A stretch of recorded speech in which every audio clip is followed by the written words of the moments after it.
Good morning students, एक बार फिर स्वागत है आपका डेली करंट अफेयर की क्लास में। आज के सेशन में बात करेंगे 19 जून के लेटेस्ट इंपॉर्टेंट न्यूज के बारे में, जो एमसीक्यू के रूप में रहेगा, एग्जाम ओरिएंटेड एनालिसिस रहेगा हमेशा की तरह। तो सेशन के अंत तक जरूर बने रहना, क्योंकि ये सेशन आपके आगे आने वाले exams SSC, railway, Delhi police, CRPF, banking, army और स्टेट के अन्य एग्जाम के लिए बहुत महत्वपूर्ण रहने वाला है। तो चलिए शुरू करते हैं आज का सेशन बिना कोई वक्त गंवाए। और ये हमारा आज का पहला क्वेश्चन है। अखिल भारतीय फुटबॉल महासंघ अंडर 17 महिला युवा लीग का पहला संस्करण कहाँ आयोजित किया जाएगा? तो इस क्वेश्चन को इम्पोर्टेंट लगा लेना, क्योंकि ये आयोजित किया जा रहा है अखिल भारतीय फुटबॉल महासंघ के द्वारा, AIFF के द्वारा, अंडर 17 महिला युवा लीग।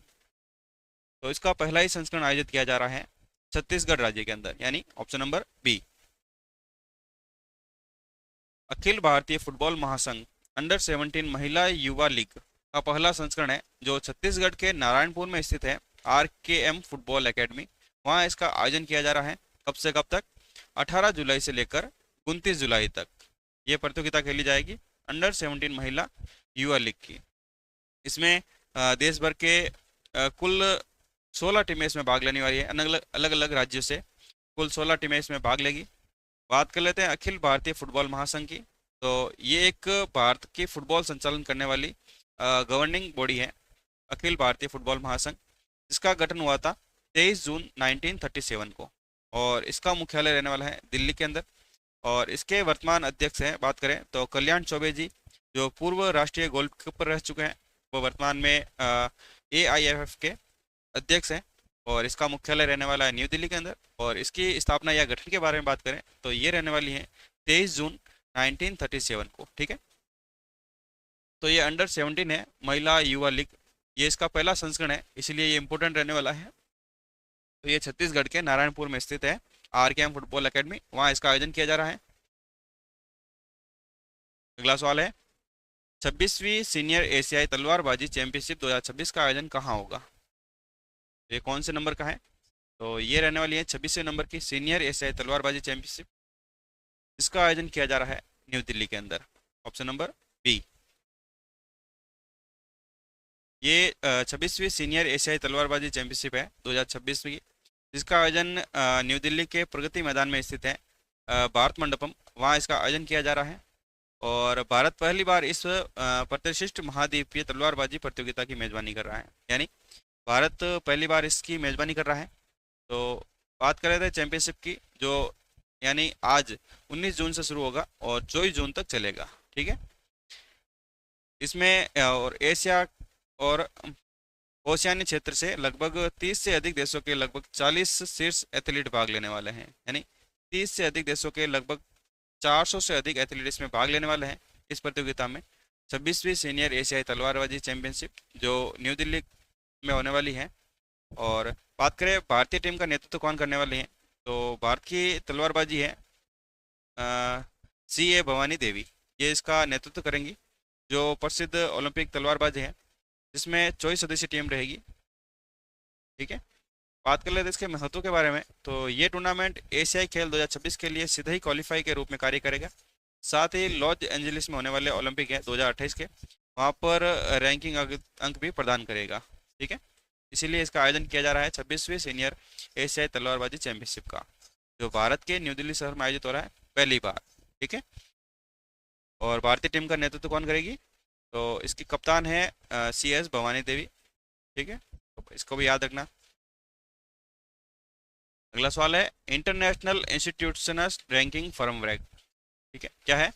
IIRF, यानी इंटरनेशनल इंस्टीट्यूशनल रैंकिंग फ्रेमवर्क में सरकारी विश्वविद्यालय श्रेणी में पहला स्थान किसे मिला है? तो सरकारी विश्वविद्यालय श्रेणी में पहला स्थान मिला है जवाहरलाल नेहरू विश्वविद्यालय, option number C. International institutes ranking framework 2026 में सरकारी विश्वविद्यालय है, केंद्रीय विश्वविद्यालय की श्रेणी में पहला स्थान मिला है जवाहरलाल नेहरू विश्वविद्यालय को, जो नई दिल्ली में स्थित है। द्वितीय स्थान की बात करें तो ये दिल्ली विश्वविद्यालय को मिला है। तीसरा जामिया मिलिया इस्लामिया, जो नई दिल्ली में स्थित है। चौथा है हैदराबाद विश्वविद्यालय को, जो तेलंगाना में स्थित है। और पांचवें स्थान पर है बनारस हिंदू विश्वविद्यालय, यानी BHU, जो उत्तर प्रदेश में स्थित है। इसके अतिरिक्त इस रैंकिंग के अन्य प्रमुख श्रेणियों में आईआईटी बॉम्बे को भी इंजीनियरिंग श्रेणी में और आईआईएम अहमदाबाद ने प्रबंधन श्रेणी में शीर्ष स्थान हासिल किया है। तो इंजीनियरिंग की श्रेणी में आईआईटी बॉम्बे और मैनेजमेंट के अंदर आईआईएम अहमदाबाद, ठीक है।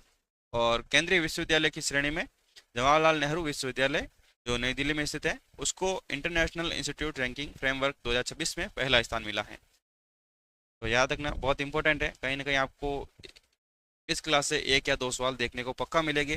तो सेशन के अंत तक जरूर बने रहना, क्योंकि आज का सेशन बहुत इंपॉर्टेंट रहने वाला है, ठीक है।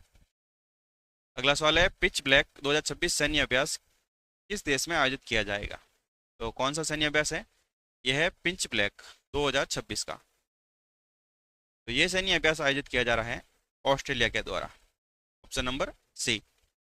ये एक बहुराष्ट्रीय सैन्य अभ्यास है पिच ब्लैक, जिसका आयोजन ऑस्ट्रेलिया में किया जा रहा है। ऑस्ट्रेलिया के नार्दर्न टेरिटरी यानी उत्तरी क्षेत्र में वायुसेना बेस डार्विन्स और बेस टिंडल में इसका आयोजन किया जा रहा है। रॉयल ऑस्ट्रेलियन एयरफोर्स के द्वारा आयोजित किए जाने वाले ये एक द्विवार्षिक वायु युद्ध अभ्यास है, ठीक है। कौन सा है? द्विवार्षिक वायु अभ्यास है, युद्ध अभ्यास है, जो रॉयल ऑस्ट्रेलियन एयरफोर्स के द्वारा आयोजित किया जाता है। बहुराष्ट्रीय सैन्य अभ्यास है पिंच ब्लैक 2026। ये अभ्यास 20 जुलाई से शुरू होगा और 7 अगस्त 2026 तक चलेगा। इसमें भारत और मेजबान ऑस्ट्रेलिया सहित दुनिया भर के 19 मित्र देशों से 100 से अधिक विमान और सैन्य कर्मी इसमें हिस्सा लेंगे, ठीक है। इसमें भारत भी हिस्सा ले रहा है।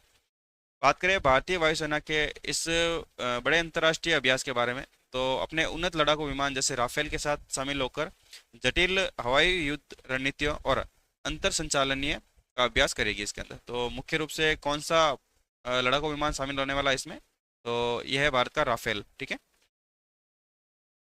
ये युद्ध अभ्यास क्यों किया जाता है? तो इसके उद्देश्य के बारे में बात करें तो हिंद प्रशांत क्षेत्र में सुरक्षा, स्थिरता, भागीदारी, देश की वायु सेवाओं के बीच सेनाओं के मध्य एक रक्षा सहयोग को मजबूत करना, यह इसका उद्देश्य रहने वाला है। बहुराष्ट्रीय सैन्य अभ्यास पिंच ब्लैक का जो ऑस्ट्रेलिया में आयोजित किया जा रहा है इस बार, ठीक है, 20 जुलाई से लेकर 7 अगस्त 2026 तक। इंपॉर्टेंट है, याद रख लेना। अगला सवाल है, multi layer ballistics missile defence क्षमता के मामले में भारत दुनिया में कौन सा स्थान रखता है? तो multi layer ballistics missile defence क्षमता के मामले में भारत दुनिया में चौथे स्थान पर पहुंच गया है। Option number B. Multi layer ballistics missile यानी पीएमडी क्षमता हासिल करने वाला दुनिया का चौथा देश बन गया है भारत। और भारत से पहले ये तकनीक केवल अमेरिका, रूस और चाइना के पास है, ठीक है। तो इनको भी याद रखना, पहले नंबर पे कौन है? अमेरिका, दूसरे पे है रूस और तीसरे पे है चाइना, और चौथे पे कौन आ गया है? भारत।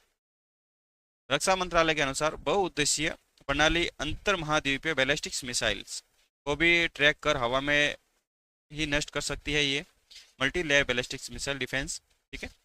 बात करें एक्सो एटमॉस्फेयर यानी पृथ्वी के वायुमंडल से बाहर, इसकी ऊंचाई लगभग 50 से लेकर 180 किलोमीटर की है, ठीक है। और ये 300 से 2000 किलोमीटर रेंज वाली मिसाइलों को अंतरिक्ष में ही नष्ट करने की क्षमता रखता है एक्सो एटमॉस्फेयर के अंदर। और एंडो एटमॉस्फेयर की बात करें जो वायुमंडल के भीतर है, तो इसकी ऊंचाई रहने वाली है 15 से लेकर 40 किलोमीटर तक की, ठीक है। ये एक सिंगल स्टेज है, सॉलिड फ्यूल मिसाइल है जो वायुमंडल के भीतर आने वाली बैलिस्टिक मिसाइलों को नष्ट कर सकती है, ठीक है। कौन सी? Ashwini advance air defence systems. और एक्सपो एटमॉस्फेयर में है प्रद्युमन बैलिस्टिक मिसाइल इंटरसेप्टर, ठीक है। तो Bharat multi layer ballistic missile defence के मामले में चौथा देश बन गया है दुनिया में। पहले पे है अमेरिका, दूसरे पे रूस और तीसरे पे है चाइना, ठीक है। अगला सवाल, रक्षा मंत्रालय ने आंध्र प्रदेश और किस राज्य के लिए नए एनसीसी स्टेट डायरेक्टर बनाने की मंजूरी दी गई है? तो ये मंजूरी रक्षा मंत्रालय के द्वारा दी गई है एनसीसी स्टेट डायरेक्टर बनाने की। एक तो है आंध्र प्रदेश में और दूसरा कहाँ हो जाएगा? झारखंड के अंदर। Option number B. ये रक्षा मंत्रालय ने आंध्र प्रदेश और झारखंड राज्य में नए स्वतंत्र राष्ट्रीय क्रेडिट कोर यानी एनसीसी राज्य डायरेक्टर निर्देशालय बनाने की मंजूरी दी है। इन दोनों नए निर्देशालयों के गठन के साथ देश में कुल एनसीसी स्टेट डायरेक्टर की संख्या 17 से बढ़कर अब कितनी हो गई है? 19। पहले कितनी थी? 17, और अब कितनी हो गई? 19 हो जाएगी, क्योंकि दो नए राज्यों में बनाए जा रहे हैं, आंध्र प्रदेश और झारखंड के अंदर।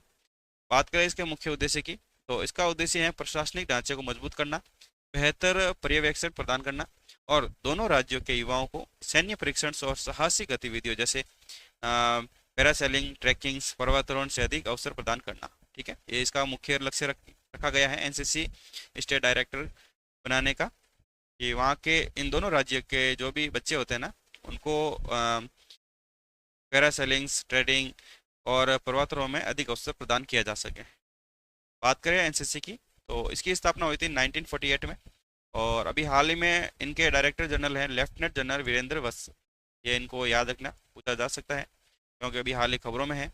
तो और इसका आदर्श वाक्य क्या है, यानी मोटो क्या है? एकता और अनुशासन, यूनिटी और डिसिप्लिन्स, इसकी एनसीसी का। तो कौन कौन से राज्य हो जाएंगे? आंध्र प्रदेश और झारखंड के अंदर अभी हाल ही में नए एनसीसी राज्य डायरेक्टर निर्देशालय बना रहे हैं। अगला सवाल है, सारिदा किस राज्य का पारंपरिक वाद्य यंत्र है जिसे हाल ही में जीआई टैग दिया गया है? तो सारिदा ये एक पारंपरिक वाद्य यंत्र है जो आदिवासी लोगों के द्वारा बजाया जाता है। तो अभी हाल ही में इसको जीआई टैग दिया गया है। तो ये किस राज्य का है? तो इसका राज्य हो जाएगा त्रिपुरा, यानी ऑप्शन नंबर बी। ये त्रिपुरा राज्य का पारंपरिक वाद्य यंत्र है सारिदा, जिसको हाल ही में जीआई टैग दिया गया है। और ये त्रिपुरा का 5वां जीआई टैग है। ठीक है, इससे पहले 4 जीआई टैग और कौन कौन से हैं? तो त्रिपुरा क्वीन अनानास फल है, और रिसा पारंपरिक वस्त्र है, पंचरा या रिगनई जो आदिवासी परिधान है, और माता बारी पेड़ा जो प्रसिद्ध एक प्रसाद है। और अभी 5वां कौन सा बन गया है? ये बन गया है सारिदा, वाद्य यंत्र है, त्रिपुरा का राज्य का पारंपरिक और स्वदेशी वाद्य यंत्र है, जिसे अभी हाल ही में भौगोलिक संकेत यानी जीआई टैग प्रदान किया गया है। त्रिपुरा सारिदा क्या है? तो ये एक तंत्र वाद्य यंत्र है जिसे धनुष की सहायता से बजाया जाता है, और ये सारंगी से मिलता जुलता ही रहता है, और लकड़ी के एक टुकड़े की तराश कर इसको बनाया जाता है। त्रिपुरा के आदिवासी समुदाय का पारंपरिक संगीत और आयोजन में इसका बहुत महत्वपूर्ण हिस्सा है सारिदा का, जिसको अभी हाल ही में जीआई टैग दिया गया है त्रिपुरा राज्य का। ये 5वां जीआई टैग है त्रिपुरा का, उससे पहले 4 जीआई टैग और है, तो अभी ये देख लेना। ठीक है, अगला सवाल है, यूरोप और किस देश के वैज्ञानिकों ने थोरियम 229 का उपयोग करके दुनिया की पहली कार्यशील परमाणु घड़ी बनाई है? तो यूरोप और चाइना ने मिलकर थोरियम 229 का उपयोग करके दुनिया की पहली कार्यशील परमाणु घड़ी बनाई है। ठीक है, यूरोप और चाइना के वैज्ञानिकों ने मिलकर थोरियम 229 का उपयोग करके स्वतंत्र रूप से दुनिया की पहली कार्यशील परमाणु घड़ी बनाई है। ठीक है, तो चाइना की एक कंपनी है, चाइना की सिवांग यूनिवर्सिटी उसके द्वारा, और यूरोप के Vienna centre for quantum science and technology यानी उनके द्वारा, इन दोनों के द्वारा मिलकर एक दुनिया की पहली कार्यशील परमाणु घड़ी बनाई गई है थोरियम 229 का प्रयोग करते हुए। पारंपरिक परमाणु घड़ी की बात करें तो परमाणुओं के बाहरी हिस्से में चक्कर लगाने वाले इलेक्ट्रॉन्स के ऊर्जा परिवर्तनों को मापती है, और इसके विपरीत जो अभी न्यू घड़ी बनाई गई है जो एक न्यूक्लियर क्लॉक है, जो परमाणु के नाभिक के भीतर होने वाली ऊर्जा के बदलावों को ट्रैक करती है।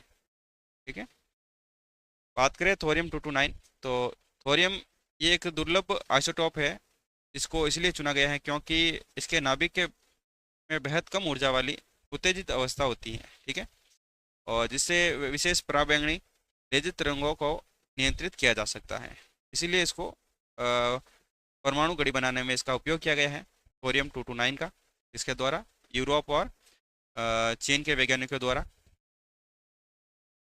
ठीक, तो याद रखना इसके बारे में, बहुत मोस्ट इम्पोर्टेंट सवाल है, आपके एग्जाम में पूछा जा सकता है थोरियम 229 के बारे में भी, और इसकी परमाणु घड़ी के बारे में भी। अगला सवाल है, लोकसभा अध्यक्ष है ओम बिरला, उन्होंने विकसित भारत युवा संसद 2026 का उद्घाटन कहाँ किया गया? तो लोकसभा है अध्यक्ष है ओम बिरला जी, उनके द्वारा हाल ही में विकसित भारत युवा संसद 2026 का उद्घाटन किया है न्यू दिल्ली के अंदर, यानी ऑप्शन नंबर बी।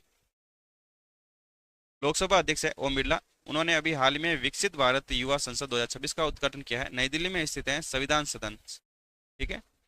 वहाँ पर एक ऐतिहासिक केंद्रीय कक्ष है, सेंट्रल हॉल है, वहाँ पर इसका उद्घाटन किया है। इसका उद्घाटन किया था 16 जून 2026 को, ठीक है। और इस कार्यक्रम का आयोजन केंद्रीय युवा कार्यक्रम और खेल मंत्रालय के द्वारा और लोकसभा सचिवालय के संसदीय अनुसंधान और प्रशिक्षण संस्था के सहयोग से किया गया था। इसका मुख्य उद्देश्य रखा गया कि देश के युवाओं को देश की पारंपरिक प्रक्रियाओं, लोकतांत्रिक प्रक्रियाओं, नीति निर्माण और संसदीय कार्य प्रणाली से व्यवहारिक रूप से परिचित करवाना। ये इसका मुख्य उद्देश्य है, विकसित भारत युवा संसद 2026 का, ठीक है। लोकसभा अध्यक्ष ने युवाओं को देश के समृद्ध लोकतांत्रिक विरासत का सम्मान करते हुए वर्ष 2047 तक विकसित भारत के सपने को साकार करने की अग्रिम भूमिका निभाने के लिए प्रेरित किया था। किसके द्वारा आह्वान किया गया? लोकसभा अध्यक्ष है युवा ओम बिरला जी, उनके द्वारा कि वर्ष 2047 तक विकसित भारत के सपने को साकार करने के लिए युवाओं को लोकतांत्रिक विरासत का सम्मान करना। ये सम्मेलन के दौरान युवाओं को मुख्य रूप से नारी शक्ति वंदन यानी कैटलॉजिंग और इक्वलिटी एंड विकसित भारत 2047 विषय पर विशेष रूप से विचार विमर्श करने और नीतिगत चर्चा की गई थी इसके अंदर, इस सम्मेलन के अंदर, ठीक है। तो इसका आयोजन कहाँ किया गया था? न्यू दिल्ली के अंदर किया गया था 16 जून को। अगला सवाल है और इम्पोर्टेंट भी है, अटल ब्रिज, ठीक है। अटल ब्रिज समझौता भारत और किस देश के बीच हुआ है? अटल ब्रिज समझौते की बात करें तो ये भारत और फ्रांस के मध्य हुआ था अभी हाल ही में। अटल ब्रिज है एक समझौता जो भारत और फ्रांस के मध्य हुआ था। ये समझौते के तहत फ्रांस में पहली बार भारत की अटल ट्रैकिंग लैब पद्धति पर आधारित स्कूल इनोवेशन लैब यानी विश्वविद्यालय स्तर की नवाचार प्रयोगशाला स्थापित की जाएगी। कहाँ पर? फ्रांस के अंदर। और ये पहल भारत के नीति आयोग के अटल इनोवेशन मिशन के और फ्रांस की ला फाउंडेशन डसॉल्ट सिस्टम्स के बीच एक आशय पत्र के माध्यम से शुरू की गई है। इसके उद्देश्य की बात करें तो दोनों देशों में स्कूली छात्राओं और युवा नव प्रवर्तकों को एक सीमा पार मंच प्रदान करेगा ताकि वे तकनीकी और शिक्षा और उद्यमिता में मिलकर काम कर सकेंगे। ये इसका उद्देश्य रखा गया है अटल ब्रिज का, जो भारत और फ्रांस के मध्य एक समझौता हुआ है। बात करें अटल इनोवेशन मिशन की तो ये भारत सरकार की एक प्रमुख पहल है जिसे नीति आयोग के द्वारा देश के नवाचार और उद्गत इंटरप्रेन्योरशिप की संस्कृति को बढ़ावा देने के लिए शुरू किया गया था। कौन सा? अटल इनोवेशन मिशन, ठीक है। तो ये भारत और फ्रांस के मध्य एक समझौता है अटल ब्रिज का, ठीक है। तो ये थे हमारे आज के मुख्य करंट अफेयर्स। अगर आपको वीडियो पसंद आई हो तो लाइक शेयर सब्सक्राइब करें और अपने दोस्तों के साथ भी शेयर कर लेना। अगर आपको इस क्लास की पीडीएफ चाहिए तो हमारा टेलीग्राम लिंक दे रखा है डिस्क्रिप्शन बॉक्स में, वहाँ जाके ज्वाइन कर लेना, वहाँ आपको इस क्लास का पीडीएफ मिल जाएगा, ठीक है। तो मिलते हैं अगली क्लास में मॉर्निंग ठीक 7 बजे। तब तक के लिए जय हिंद, जय भारत।